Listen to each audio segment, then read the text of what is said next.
welcome to another Darktable Landscapes video. We're going to be processing this shot from Werpin Asint into a nice punchy black and white.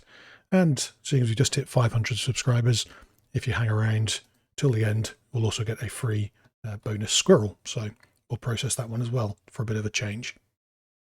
But for now, we'll go straight into our landscape.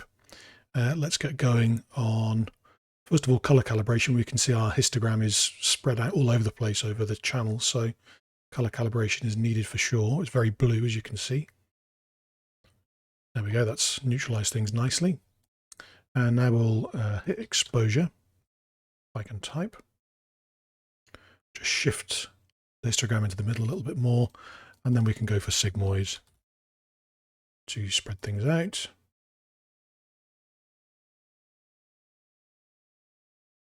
It's fine for now as a starting point. So let's go to black and white first of all, because then we can really see what we're doing in terms of contrast, which is really one of the main things we can do with black and white, is really pull that contrast out. So let's go for the monochrome module. And then we can roll our mouse wheel to change what we're selecting. I'm going for maximum contrast. I don't want to lose too much detail in the sky. I'd like to maintain a little bit of tonality there. Let's go for about here, I think. Okay, that's pretty good. And now we can start working in that contrast. So color balance RGB. No point in touching vibrance, obviously. We can increase global contrast. Maybe drop the shadows a touch. Lift those midtones. And we can already see we're starting to lose the sky a bit, so a little bit of a mask is probably in order. Let's push the highlights and not worry about the sky just yet. We'll just keep an eye on this snow and rock. And let's go for a mask. I'll hold shift and roll the wheel to increase that fade. And we'll curve it up somewhat. So let's see how we go with that. Yeah, not bad. Maybe slightly less fade, actually. There we go. Sure, the top of that rock gets some punch still. Okay, let's add some more contrast now with a tone equalizer. And we will mask off. Mask the exposure mask. Set the exposure mask, rather. And I'm going to drop my curve smoothing right down so that we get some more stark changes between zones. So I want to darken this area, maybe this bit, brighten this bit. So I'll just roll my mouse wheel down. It's probably enough. And let's raise this up. These two zones are about the same. You can see this is kind of up at 2 and this is bang on 3. So probably not going to get much of a difference here.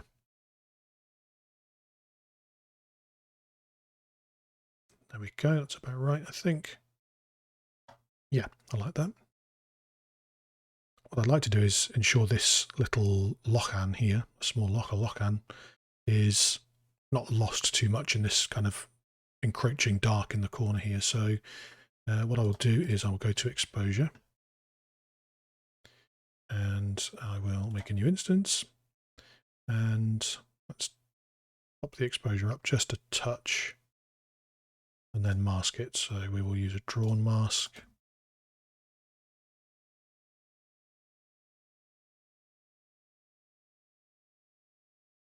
Shift and roll to pull in that zone feathering around it.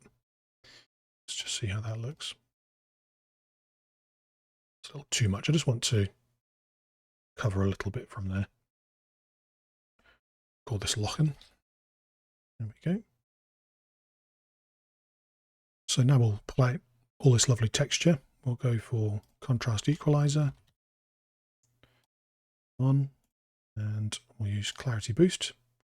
So that's a raising of the whole graph by rolling your mouse wheel all the way out and just lifting it. I think we can really push it with this image because it's black and white and it hasn't got too much of that messy detail that you get in other more traditional kind of landscape images, if you like. Okay, and we've got another copy of a contrast equalizer here. I'll just pop that on and we will use the texture boost. So A little high on the coarse side. We can push it higher on the fine side to pull out that fine texture. It's nice. There's our clarity. Looks pretty good.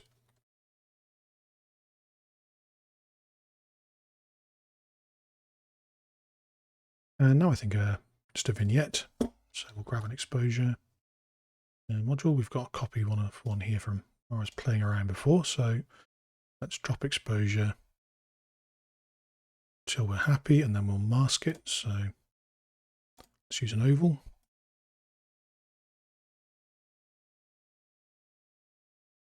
As you can see at the moment, we're masking the middle. We want to flip that round, so we click the reverse polarity button here.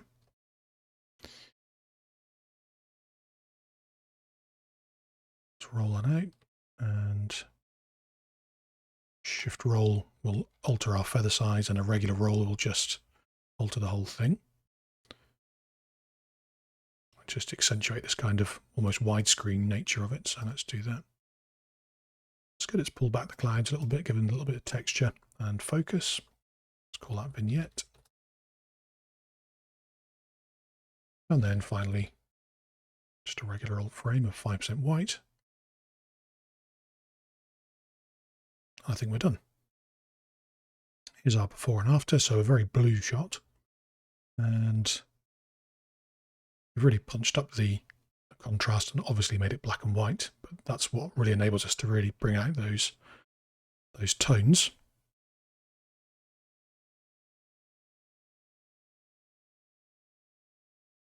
So that's it for this one. At the start I did mention that we were going to process a nature shot as well, a red squirrel.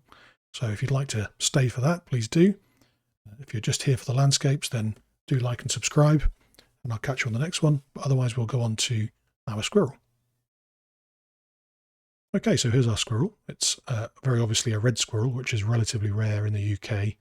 The North American grey squirrel was brought in sometime in the 1800s, I believe, and quite quickly outcompeted the red and decimated the population. So now there are millions of greys and very few reds, I think a few 100,000 at most.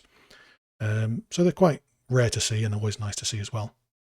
So let's see what we can do. Our main goal here is enhancing this little chap, making sure he's the focus of our attention. So let's get going on that. So the first thing I'll do, the slightly wobbly histogram here, is do some color calibration. That sorted things out a little bit better. And then we'll adjust our exposure. Be sure not to clip anything vital. Sigmoid I think we're pretty much okay. Maybe a slight skew change. I'll just put my demosaicing on for my Fuji camera here. That's pretty good. And now we will do color balance RGB. We'll boost the vibrance. Boost the vibrance rather. Maybe a touch contrast. Let's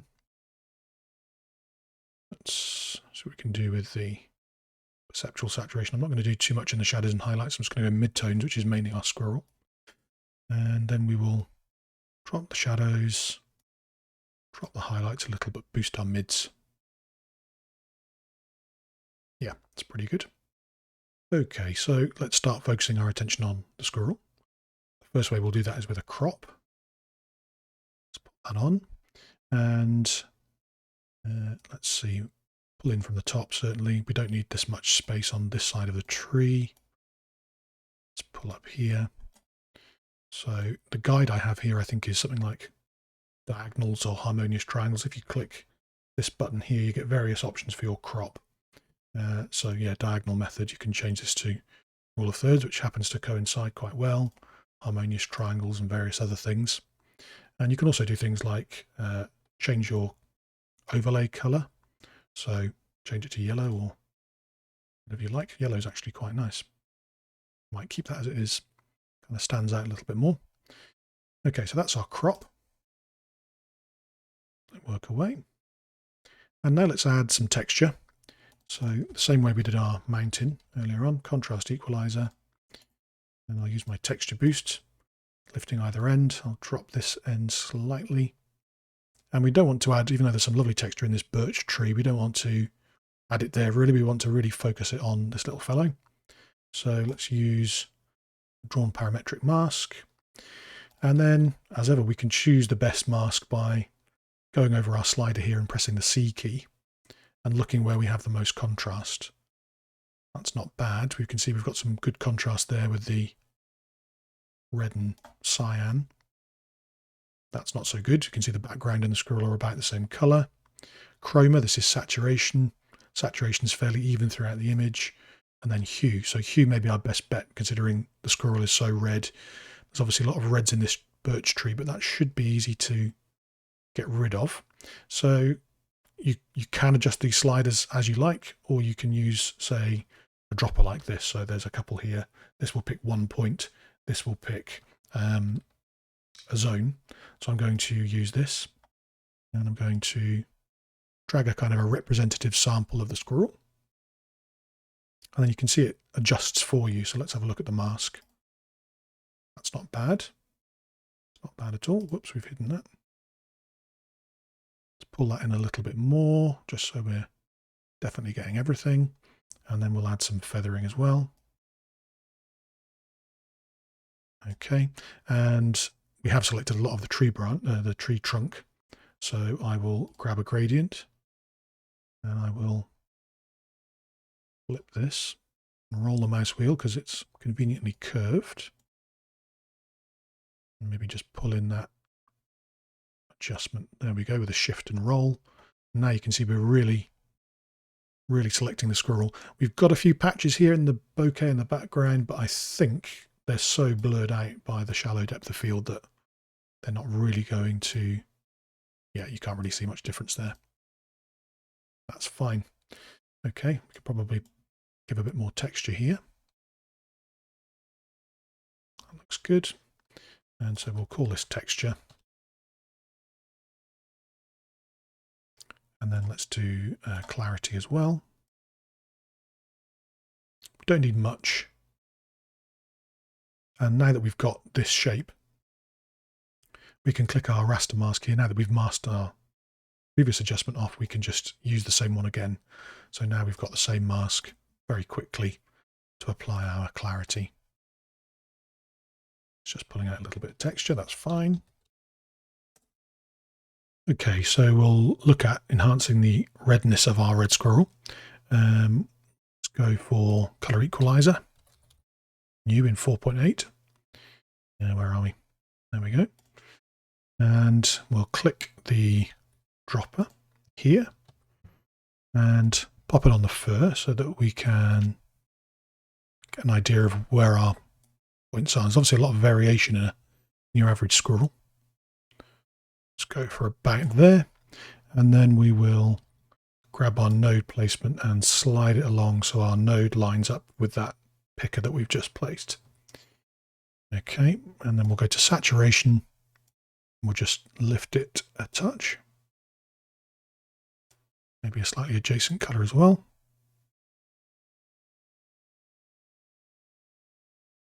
It's pretty good. And maybe this end as well, because I think when we were moving our picker around, that was kind of being selected there as well. That's pretty good. And we'll mask this as well, so that we're only enhancing it there using our same mask from our contrast equalizer, just so we're not picking out reds in the background or on this trunk that may be there. So that's pretty good. So now we'll just add a bit of a vignette. So we'll go for exposure, right click for a new instance, and then we will use an ellipse. That's in place. So at the moment the ellipse is masking the middle, so anything we adjust will be here. We want to flip this using this polarity button. Turn off that preview, and then we can drop exposure.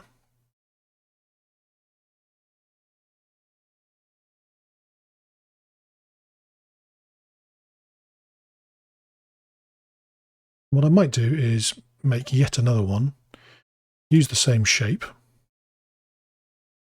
and go the other way with the exposure. Just give a slight exposure boost inside the inside the circle. So when you use a shape again, it doesn't copy over all the settings, so that you can see, even though I flip the polarity on our vignette adjustment, when I use this shape again, I click there, it's in fact reset to the standard affecting inside. So I didn't need to worry about that. It was just done automatically for me. There we go. So there's our vignette, and there's our kind of inverse vignette of the inner brightness. It would be nice, maybe a feature request we could do there is to be able to group modules and then turn them off and on at once. That'd be quite a nice feature, wouldn't it? There we go. And then finally a frame, as always. And there's our wee squirrel. So here's our before and after. We're pretty well exposed, but otherwise typically dull raw shot. And then general adjustment really to make our squirrel the star of the show. So I hope you like this one and the one before. Let me know. Like and subscribe as always, and I will catch you on the next one.